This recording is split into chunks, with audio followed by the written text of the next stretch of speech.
আমরা কী খাবো, আমরা কীভাবে চলবো?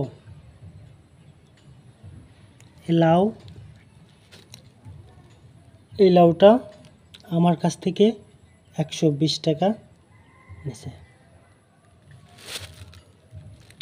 এই যে 3টা মরিচ দেখতেছেন, আপনারা কে কী নামে ডাকেন সেটা আমি জানি না, তবে মরিচটা খুব পুরানো।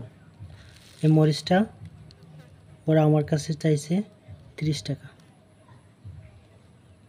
অথচ যদি বাজারে অন্য মরিচগুলো আরও থাকতো না, আমি ওইটা 10 টাকা দিয়েও নিতাম না, 10 টাকার উপরে নিতাম না।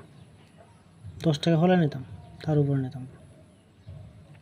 হচ্ছেটা কি? ওদের কি সিন্ডিকেট কি কখনো ভাঙা যাবে না? আমরা একটু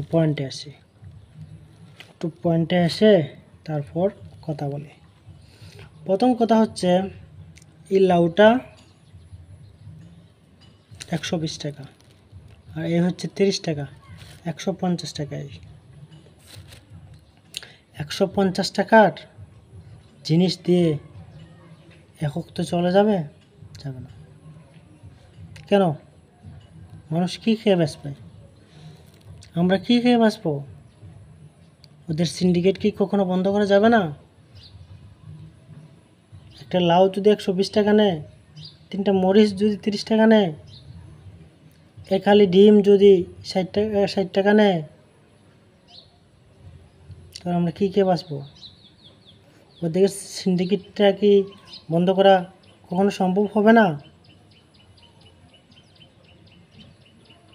অবশ্যই প্রশাসনকে বলতেছি, আপনারা এটার উপরে নজরদারি দেন, এবং কি বাংলাদেশের যে ঊর্ধ্বগতির যে দামগুলো আছে ওগুলো নিয়ন্ত্রণের জন্য সর্বাধিক চেষ্টা আপনারা করে যান।